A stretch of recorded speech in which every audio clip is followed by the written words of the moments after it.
எங்களுக்கு 75 வருஷமாகியும் இன்னும் எங்களுக்கு வந்து சுதந்திரம் கிடைக்கலைங்க. அதனால் இன்றைக்கி நான் வீட்டில் வந்து கருப்பு கொடி ஏற்றி என்னுடைய எதிர்ப்பை தெரிவிச்சிருக்கேன். கோவை முழுவதும் சுதந்திர தின கொண்டாட்டம் களை கட்டிய நிலையில் கோவை சிவானந்தா காலனியில் உள்ள ஒருவரின் வீட்டில் மட்டும் மூவர்ண கொடிக்கு பதிலாக கருப்பு கொடி ஏற்றப்பட்டிருந்தது காண்போரை குழப்பத்தில் ஆழ்த்தியுள்ளது. இந்த கருப்பு கொடிக்கு பின்னால் மறைந்திருக்கும் உண்மையை அறிய அவரின் வீட்டிற்கு நம் செய்தி குழுவினர் சென்றனர். 30 வருடங்களாக சுமை தூக்கும் தொழிலாளியாக பணியாற்றி வந்த நான் தற்போது ஓட்டுநராக பணியாற்றி வருகிறேன் என்று தன்னை அறிமுகம் செய்து கொண்டார் கிராஸ்கட் பழனிசாமி. சுதந்திர தினத்தன்று வீட்டில் கருப்பு கொடி ஏன் ஏற்றினீர்கள் என்ற கேள்வியை முன்வைத்த போது தீண்டாமை சாதிய இழுக்கிலிருந்து சுதந்திரம் கிடைக்காத தலித் சமுதாயத்தினரின் வேதனையை பிரதிபலிக்கும் விதமாகவே தனது வீட்டில் கருப்பு கொடி ஏற்றியதாக நம்மிடம் தெரிவித்தார் கிராஸ்கட் பழனிசாமி.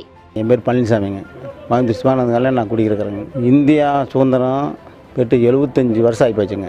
ஆனால் இன்னும் எங்கள் தலித் மக்களுக்கு எங்கள் ஆதி திராவிடர் அருந்ததி மக்கள் தேவேந்திர குலத்தை சேர்ந்தவங்க இன்னும் சில தலித் சார்ந்தவங்கள் இருக்குதுங்க. எங்களுக்கு 75 வருஷமாகியும் இன்னும் எங்களுக்கு வந்து சுதந்திரம் கிடைக்கலைங்க. தமிழ்நாட்டில் உள்ள புறநகர பகுதிகளில் கிராம பகுதின்னு சொல்லுவாங்க. அந்த பகுதியிலெல்லாம் பெரிய பெரிய கோயில் இருக்குங்க. அந்த கோயிலுக்கெல்லாம் நாங்கள் போய் உள்ள போய் சாமி கும்பிட முடியாதுங்க. உள்ள அனுமதி இல்லைங்க. நானும் வெளியே நின்று தான் சாமி கும்பிட்டு வந்தாங்க. பொதுவெளியில் சாதியின் பெயரை சொல்லி இழிவாக அழைப்பது, நவீன காலத்திலும் கோயிலுக்குள் கூட நுழைய முடியாத அளவுக்கு சாதிய கொடுமைகள் தலைவிரித்து ஆடுவது போன்ற அநீதிகளால் கடுமையாக பாதிக்கப்பட்டுள்ள பழனிசாமி, ஆங்கிலேயர்களிடமிருந்து சுதந்திரம் கிடைத்திருந்தாலும் சாதிய அடிமைத்தனத்திலிருந்து இன்னும் சுதந்திரம் கிடைக்கவில்லை என்பதுதானே நிதர்சனம் என்றார். ஒரு வருஷத்துக்கு முன்னாடிங்க இந்த குண்டடம் பக்கத்தில் இறகம்பட்டிங்கிற ஒரு ஊர் அங்கே வந்து சாமி கும்பிட்டு போனாங்க.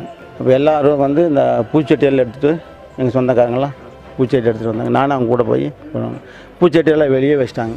ஏன் உள்ளே கொண்டு போன உள்ளெல்லாம் நமக்கு அனுமதி கிடையாது, உள்ளே பரம்பரையாகவே போகக்கூடாது அப்படின்னு சொன்னாங்க. அவர் பழனிலேருந்து 8 கிலோமீட்டர் வருங்க, கணக்கம்பட்டிங்கிற ஊருங்க. அந்த ஊரில் இதே மாதிரி தான் இதான் நடந்துங்க. நம்ம தலித் சமுதாயம் உள்ளே போய் சாமி கும்பிடக்கூடாது, வெளியே நின்று தான் கும்பிடணும், நமக்கு எப்பவுமே அனுமதி கிடையாது அப்படின்னு சொன்னாங்க. இதனாலங்க எங்கள் அருந்ததி சமூகத்தை சேர்ந்தவங்க ஒரு 10%, ஆதி திராவிட சமுதாயத்தை சேர்ந்தவங்க ஒரு 90%, தேவேந்திர குலத்தை சேர்ந்தவங்க ஒரு 90%, இவங்கெல்லாம் கிறிஸ்தவ மதத்துக்கு மாறிட்டாங்க. அது காரணம் என்னென்னா இந்த மாதிரி ஒரு வன்கொடுமை தாங்க. இப்போ நம்ம பாரத பிரதமர் வந்து எல்லா வீட்லேயும் வந்து தேசிய கொடியை சொன்னாருங்க. எங்களுக்கு வந்து அது நாங்கள் வந்து வரவேற்கிறோம், வணங்குகிறோங்க. ஆனால் எங்களுக்கு இன்னும் சுதந்திரமே கிடைக்கலைங்க. அதனால் இன்றைக்கி நான் வீட்டில் வந்து கருப்பு கொடி ஏற்றி என்னுடைய எதிர்ப்பை தெரிவிச்சிருக்கேன்.